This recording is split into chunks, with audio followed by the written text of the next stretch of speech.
This is Think Out Loud on OPB. I'm Jeff Norcross. Happy spring. This is a time when many of us venture out into our winter-ravaged outdoor spaces and try to figure out what to do with them. Our guest today wants to make a pitch for making those landscapes edible.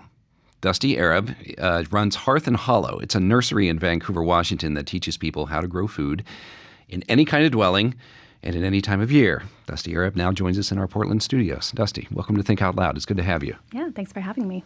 What goes through your mind when you're in your garden? Oh my goodness. I mean, usually I'm just so happy to be outside.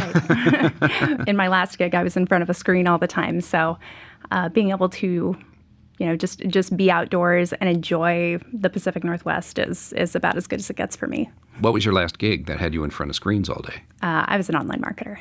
And how does that play into what you're doing now? Well, it's made sharing it a lot easier.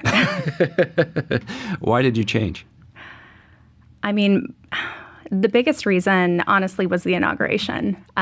When that happened last year, it really hit me like a lightning bolt. Like, I knew that social programs were going to be gutted, and more than anything else, I knew that people were going to go hungry. And that didn't sit right with me. And so I did what anyone with a large backyard I feel like should be doing. And I stuck up the cheapest greenhouse I could find without asking my husband. And I planted every seed that I had. Yeah. Can you describe your operation? Yeah, totally. So last year I had just one of those big hoop plastic covered greenhouses. It's like a 10 by 20 foot unit there. And I got myself a bunch of seed starting trays, just like you see in the grocery store. And today I have 2 of those, as well as a big old grow room in my closet inside where seeds are getting started now for the season. What do you grow? Only food. So we only do edible starts, herbs, and companion plants. So marigolds, things like that to, keep them off your other plants. How does a marigold how does a marigold act as a companion plant to your food plants? Well, it keeps the slugs off your other plants. I see. Mm-hmm. Okay, it's all about the slugs. You have a CSA. This is a community-supported agriculture plan where people pay a subscription and then get a box. How does that work?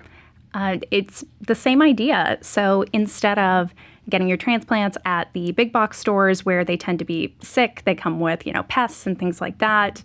You can buy them from somebody like me, local in your community. And you can either choose your own plants. I have a seed catalog of 300 some odd seeds. I'm also happy to get seeds from you if you have a very particular variety you want grown. And then I have a list of things that I recommend. So right now it's early spring options, and then later on we'll have summer and then into fall as well. Okay, well, could you be specific? What grows in early spring? What can you look towards in the later spring and early summer? Yeah, totally. So right now I have peas and carrots going in. I have garlic that I put in last fall, so that needs to overwinter.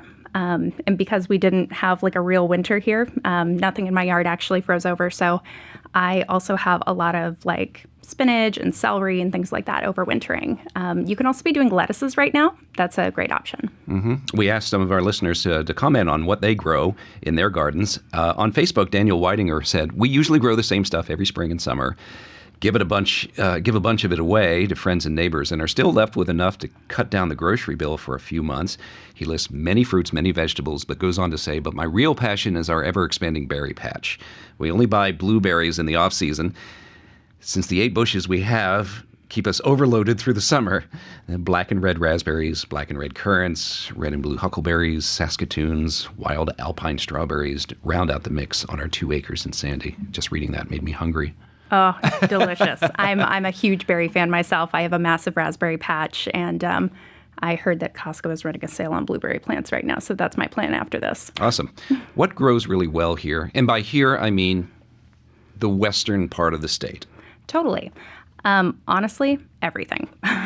We are so lucky to live where we do for so many reasons. But I mean, all of those berries, perennials, especially if you don't want to have to plant things every single year, or you want to do just a little bit more maintenance. I know a lot of friends of mine are very big on set it and forget it. And that can be very much how raspberries, for instance, are. They have a tendency to take over if you're not careful. But I mean, who cares? The raspberries, they're amazing. Of course. What doesn't grow here, if anything? I mean, things that require really hot, dry weather. So peppers can be a little bit more challenging, but it just means I've got peppers in my grow room right now, and it's going to be 3 months before I put them in the ground. So you just have to be willing to, maintain facilities for them or keep them indoors until it's time for them to go out. But we've actually had our gardening zones change in the last couple of years. So we can grow things here that before you would have had to bring inside. So things like specialized Meyer lemon trees, olives, there's a lot now that you can start to grow here as long as you're keeping an eye on the weather and we don't get any real hard freezes. So really, you can grow pretty much anything here as long as you're willing to pay attention. These are actual zones that the USDA has established that this is a good zone for growing this and this is a good zone for growing that. But you're saying that we changed recently? Yes, in the last couple of years. We went from being 9A to 8B. What does that tell you? It means that things have gotten hotter. So climate change is impacting us, and what we can grow and when is all being impacted by that as well. Same question, what can grow, what can't, but on the other side of the mountains, Central and Eastern Oregon. Ooh, Central and Eastern Oregon. You can grow a lot of the same stuff. It just requires really mitigating for the fact that it's so much drier over there. So my best friend lives over in Madras, and she came last weekend and dug up a bunch of my extra raspberries and took them back home with her. And we've had some success with that anyway, but I ignore mine. I don't water mine. I don't do anything with them. Whereas she's going to have some lines even beyond getting them established. She's going to have to make sure those are well watered this summer. But because they are drier over there, anything that can adapt to that kind of climate. So again, peppers are a good option. Different varieties of beans, beans can grow on either side, but beans like it a little drier. If you're just tuning in, we're talking right now about growing our own food. Dusty Arab runs Hearth and Hollow in Vancouver, which is a nursery and a CSA. And we'd love to hear how much of your food is grown by you. You can leave a comment on our Facebook page. Christine Amanda Marie just posted there, I eat like a wild rabbit so I can outlive the haters.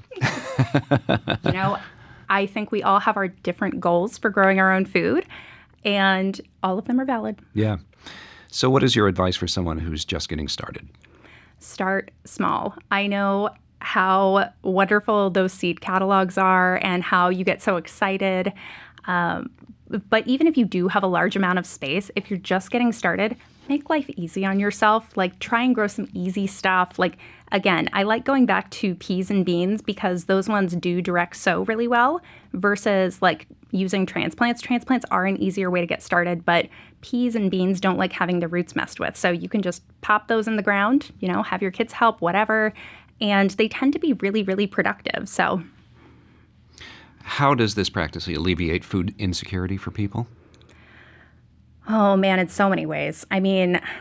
I feel like right now we have a moral obligation if we have space to be growing gardens, to be growing food, any of that. So if, for instance, you are already a gardener and you're already growing a lot of food and you're giving it away, you can also donate to most food banks. So in the summertime when things are, just when you have the endless zucchini plants and the tomatoes and everything else, you can be donating those to the food bank. You can be learning food preservation. So making that surplus in the summer last all the way into next year. I know I'm still eating my cans of tomatoes and making spaghetti sauce out of them because I grew way too many last year. But it's all the idea of we have so much abundance here. We just need to be capturing it at the right time, at the peak, the way you're supposed to, and saving it for later. It's a great opportunity. Yeah, and you just reminded me that bags of zucchini are on the way. They're going to be showing up in our kitchen any day now. I can hear people saying, this all sounds great, but I live in an apartment. There's nowhere to grow around here. What is your answer to that? Totally. So one of the things that I like growing especially are varieties that are meant for apartments. So there are lots and lots of people who are, in apartments, and I was too for a really long time. I've only been in a house for the past 5 years. So the only growing that I was doing prior to this was all focused on anything I could do in a container or indoors in my window. So my answer for them typically is if you really actually have no space, no balcony, no anything, grow microgreens because you actually grow them in the dark. So you can get fresh greens. You could be in the tiniest little apartment with no windows and you could still grow microgreens. And they also have options now where you can have little hydroponic units that are completely self-sustained. I have a couple of them for indoor greens, like through the winter and everything. But they have lights. They're on a timer. You don't have to do anything with them except put the seed in there and keep adding more water. It is wonderful. Nice. We're asking folks on Facebook how much of their own food they grow. And Adrian Haas says, not enough, but I'm working on learning and to become more educated and prepared to increase production. Stacy Humphrey says, I have a small urban lot in Portland with my kiddo and a person in the ADU in the backyard. Together we raise hens, about 2.5 dozen eggs per week. We have enough berries to make jam to eat all year, pies and smoothies, grow enough tomatoes to make freezer spaghetti sauce, have a variety of fresh herbs, including basil for seasonal pesto, and grow salad greens, green beans, etc. As to why, it feels really good to be connected to where my food comes from. I enjoy transforming berries to jams and the like, and allows me to be more attuned to natural cycles. I'm sure that's true for you too, Dusty. Can you talk more about that? Oh, absolutely. And I can relate to a lot of that. I do make my own jam. I have a little booth at the farmer's market where I sell all my plants and everything, and I also do jam because it's fun for me. It's like I don't know, it just brings me so much joy being able to share something that I'm so passionate about with other people, and being able to help educate around this stuff, especially right now, because so much of commercial food production like all goes back to oil. Like fertilizer costs are going through the roof right now because of everything happening in the world. And I firmly think that that is going to impact food prices further come this fall. And so one of the best things that people can be doing is preparing for that now.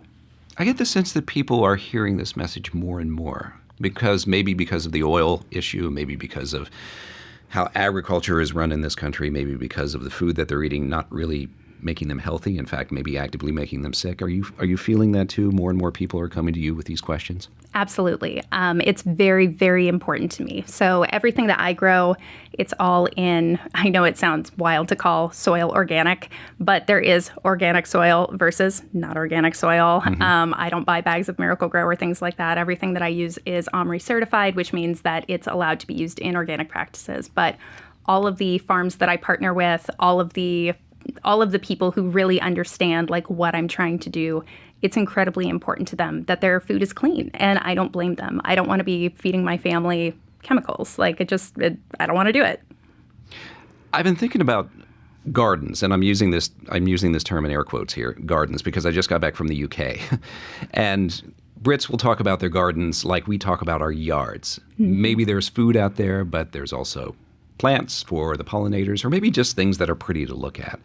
And I've been wondering about this American impulse to look at a landscape and think, what can that place do for me? What can I pull out of that for me? And I wonder if you think about that yourself. Like, what is this landscape for?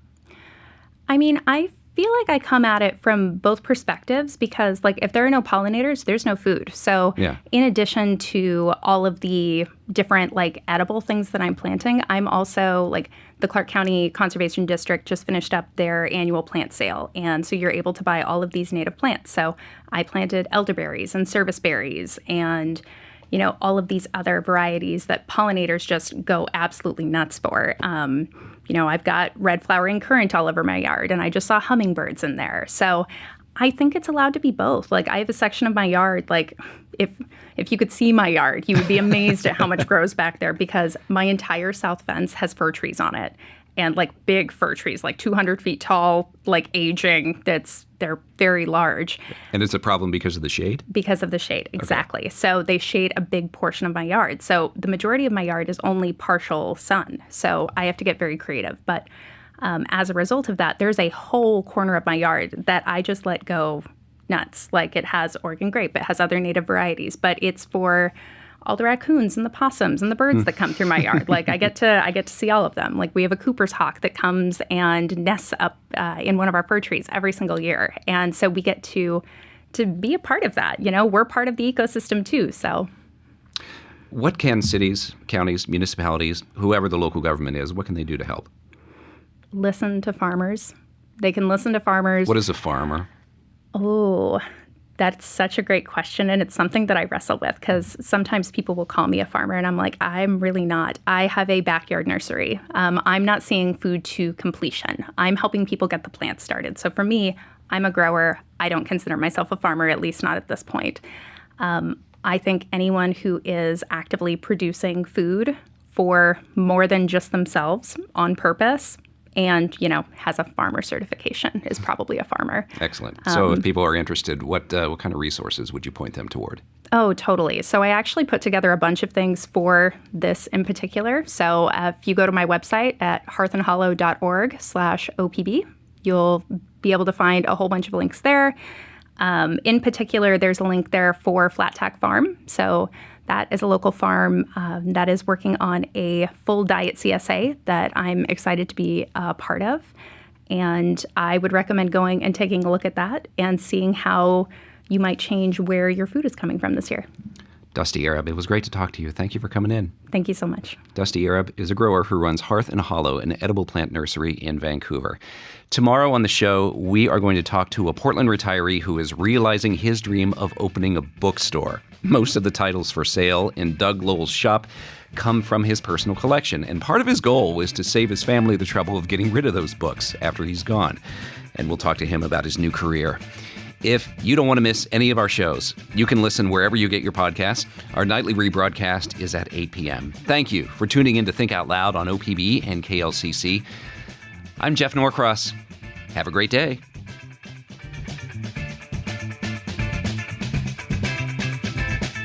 Think Out Loud is supported by Steve and Jan Oliva, the Rose E. Tucker Charitable Trust, and Michael, Kristen, Andrew Kern, and Anna Sanford.